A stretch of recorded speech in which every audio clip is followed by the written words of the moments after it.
Olá pessoal, vamos ao nosso estudo bíblico. Nesta oportunidade vamos estudar Carta a Tito, capítulo 2, do versículo 7 até o versículo 10. Esse trecho, a partir do versículo 1, trouxe a orientação, instrução a partir da faixa etária, onde a Tito, como representante do bispo, do pastor, da liderança da igreja local, deve instruir as pessoas da comunidade a partir de certas características próprias da sua faixa etária. Então, aos homens mais velhos, acima de 60 anos, e mulheres também, e aos mais novos, abaixo de 60 anos, homens e mulheres. Agora, nos versos 7 a 10, nós encontramos uma instrução nos versos 7 e 8, como se fosse uma digressão, uma volta ou um parêntese ou uma retomada das instruções a Tito. Sempre lembrando que Tito representa o líder, seja ele qual for o nome que lhe é dado nas comunidades cristãs ao longo dos séculos ou dependendo das regiões. Cada comunidade cristã muitas vezes adota certa nomenclatura para designar o líder ou os líderes, seja bispo, presbítero, pastor, muitas outras que há. Algumas nem nomes utilizam, mas sabe-se quem é ali marcado como líder e dele se espera as decisões e as orientações. Assim, tudo que é dito a Tito é dito à liderança, ao líder da igreja local. Então, nos versos 7 e 8, retoma-se essa orientação, como foi feito no verso 1. Fala-se a Tito e depois as instruções que ele deve passar para cada faixa etária. Agora, nos versos 7 e 8, da mesma forma, fala-se a Tito e tudo que se fala a Tito, ou ao bispo, ou ao líder, se espera também de todos os membros da comunidade, todos os cristãos, de todos os discípulos e discípulas, e em seguida passa-se a dar instruções acerca dos escravos na comunidade cristã, os escravos que participavam da igreja, ou seja, os escravos cristãos. Chama a atenção nesse trecho uma diferença das outras cartas onde os assuntos familiares ou as estruturas ou instruções familiares são abordadas. Aqui refere-se ou fala-se especificamente ao escravo, nenhuma instrução aos donos de escravo. Bem, há uma possibilidade de considerarmos que nessa igreja primária que vai receber a carta a Tito, não houvesse senhores de escravos. É uma possibilidade até agradável de se imaginar, mas nada atesta isso. No entanto, a orientação aqui se dirige apenas aos escravos nos versos 9 e 10. Então vamos analisar os versos 7 e 8, que é essa digressão, como se fosse uma introdução à orientação, ou orientando assim o líder. É dito assim no verso 7. Torna-te pessoalmente padrão, ou seja, exemplo, de boas obras. No ensino, mostra integridade, reverência. Verso 8. Linguagem sadia e irrepreensível, para que o adversário seja envergonhado, não tendo indignidade nenhuma que dizer a respeito da comunidade. É muito interessante observar que na carta a Tito, as boas obras são sempre mencionadas como uma característica fundamental, importantíssima para caracterizar o discípulo de Jesus Cristo. Não apenas do líder se espera boas obras, que ele viva uma prática de boas obras, mas também de toda a comunidade cristã, de todo discípulo e discípula se espera as boas obras. Muitas vezes na carta a Tito, as boas obras são mencionadas e repetidas e enfatizadas como um elemento importantíssimo da fé cristã. A fé cristã não pode ser apenas uma teoria, um conjunto de crenças que estão no intelecto, que está no intelecto da pessoa, que está na mente da pessoa, para a qual ela luta, para a qual ela briga, para a qual ela se entrega. Mas as doutrinas cristãs são caracterizadas pela prática vivida a respeito delas. E as boas obras caracterizam essa prática, essa fé viva, como na carta a Tiago também vai ser expresso que a fé sem as obras é morta, é como um corpo sem espírito, sem vida. Assim também podemos observar nos vários trechos da carta a Tito ênfase às boas obras. E de Tito, o bispo, o pastor, o líder, que seja ele o nome que se dê, ou aos líderes, se espera o exemplo destas boas obras. Ou seja, a comunidade cristã vai praticar ou deverá praticar as boas obras. Mas estas precisam ser ensinadas. E ensinadas principalmente a partir do exemplo.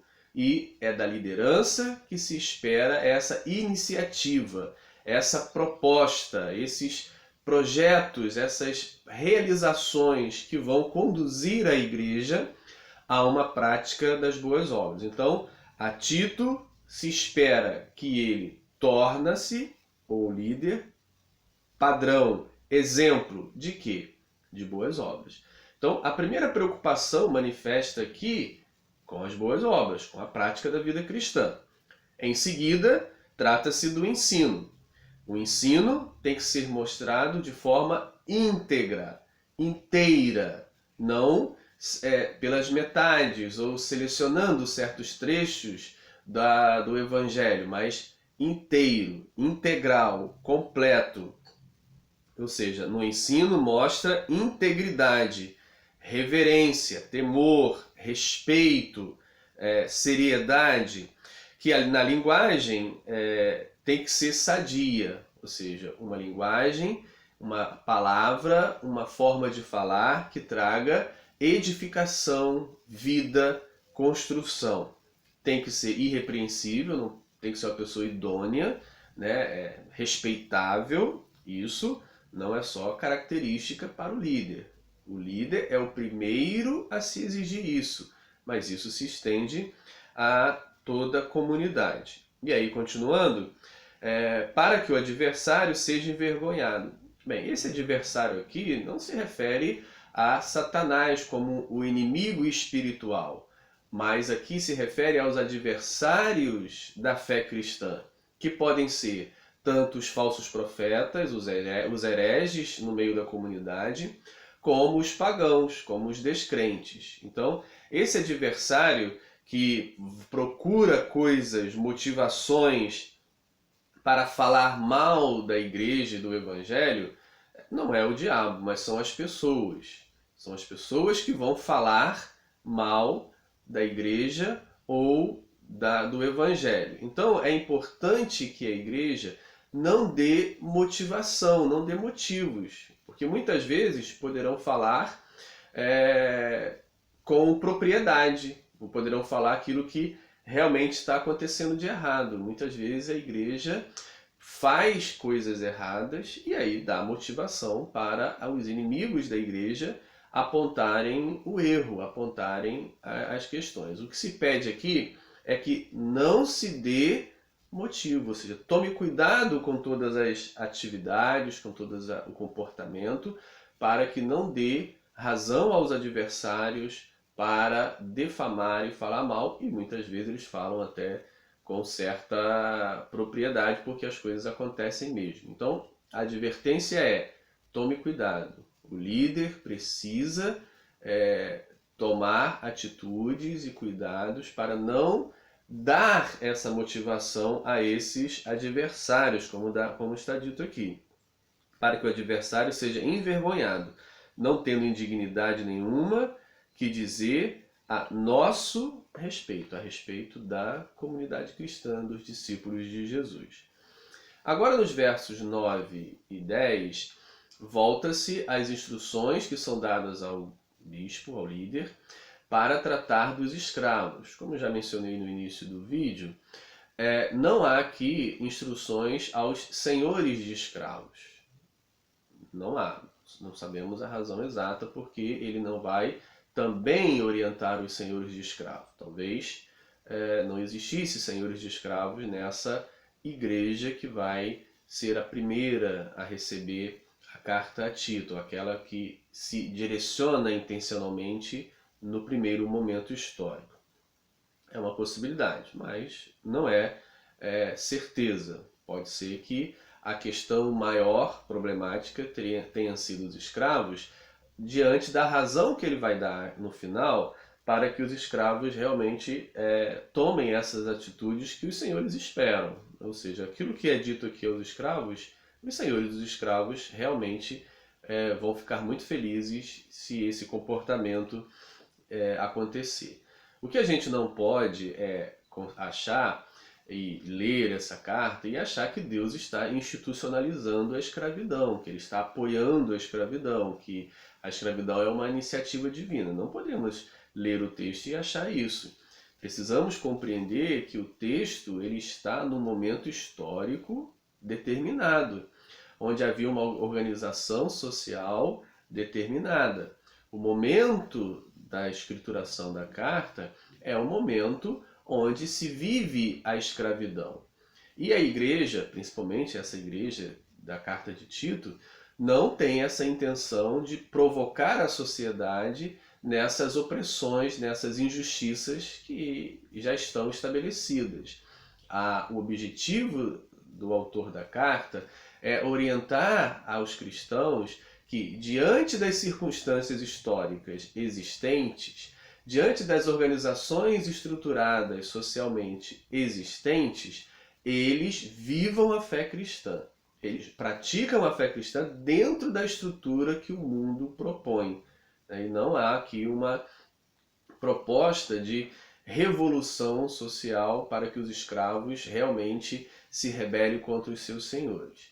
Isso traria certo prejuízo para as comunidades cristãs. Seriam perseguidas, seriam marginalizadas e seriam vistas como inimigos da sociedade se propusessem essa revolução. Então, as orientações que são dadas são orientações dentro da estrutura vigente. Isso é muito importante. Não é a vontade de Deus que haja escravos.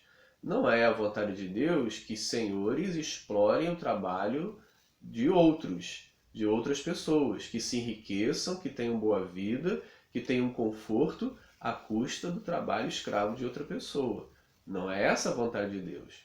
O fato é que essa situação estava estabelecida naquela sociedade, naquele momento da história. E a igreja, então, vai orientar os cristãos que são escravos a respeitarem essa posição histórica social e viverem a fé cristã dentro dessa estrutura. Qual é a preocupação? A preocupação vai se revelar no final, para que a palavra de Deus, para que a igreja, para que o ajuntamento cristão não tenha problemas com as autoridades e com a sociedade. É uma preocupação de adequação ao sistema para que a igreja não seja perseguida. Provavelmente a sobrevivência nos modelos que a igreja sobreviveu ao longo dos séculos é consequência dessa amizade ou dessa não animosidade contra as estruturas injustas da sociedade. Uma igreja que se levanta contra as injustiças provocadas pelos próprios governos, provocada pela própria sociedade organizada, vai ter problemas de perseguição e marginalização. E uma igreja que fecha os olhos para as injustiças sociais, fecha os olhos para as injustiças dos governos, ela vai ter muito conforto nessa sociedade, receberá até dinheiro, será até patrocinada, será até exaltada. Os líderes ocuparão até cargos políticos por causa dessa amizade da igreja com autoridades que muitas vezes praticam injustiças. A proposta aqui é essa, né, para que a igreja, nessa igreja da carta a Tito, os escravos se adequem à realidade para não trazer problemas para a própria comunidade cristã. Em outras cartas do Novo Testamento, em outras posturas, principalmente de Paulo, a gente vai perceber uma posição mais contrária, e por isso serão perseguidos, né? Não é à toa que a razão pela qual Paulo vai ser preso e executado a pena de morte é porque ele estava rompendo e se opondo às estruturas injustas daquela sociedade organizada romana, né? Ele estava indo contra as ideias do imperador e por isso foi executado. O próprio Jesus também foi executado, os apóstolos foi executado porque se levantavam contra as estruturas sociais. Então, há na carta a Tito um momento específico na história, uma região específica na história, onde orienta-se o escravo a aceitar a situação em prol da fé cristã, como ele vai dizer, versos 9 e 10. Quanto aos servos, ou seja, escravos, que sejam em tudo obedientes aos seus próprios senhores. Bem, isso é o que a própria autoridade ou organização, as leis exigiam, né? Obedientes aos seus próprios senhores, dando-lhes motivo de satisfação, não sejam respondões. Bem, até aqui não é a igreja que está estabelecendo essas normas. Essas normas estavam nas leis. As leis em relação aos escravos eles deviam ser e viver dessa maneira. Não furtem, né? Não peguem aquilo que é dos seus senhores. Mesmo que você trabalhe e não receba nada, mas a lei estabelecia que não era seu. Então você não poderia pegar. Pelo contrário, deem prova de toda fidelidade, ou seja, sejam fiéis aos seus senhores em tudo aquilo que eles quiserem, aquilo que eles desejarem, a fim de ornarem, a fim de enfeitarem em todas as coisas a doutrina de Deus, nosso Salvador. Então, está claro a motivação. Por que os escravos deveriam agir desta maneira? Para que a mensagem do Evangelho, para que a Igreja de Jesus Cristo não sofresse retaliações, não fosse difamada, não fosse vista como inimiga do Estado, inimiga do governo, e assim usufruísse de certa liberdade para pregar, para anunciar o Evangelho. Pensando de uma forma bastante positiva, entende-se, ou pelo menos eu entendo, que o caminho da transformação se daria pela mensagem do Evangelho. E esta mensagem do Evangelho transformaria primeiramente as pessoas na comunidade, dando a eles a compreensão da justiça, do amor, da misericórdia, da vontade de Deus, e a partir da igreja, a partir da comunidade, acontecesse as influências e mudanças e transformações na sociedade como um todo.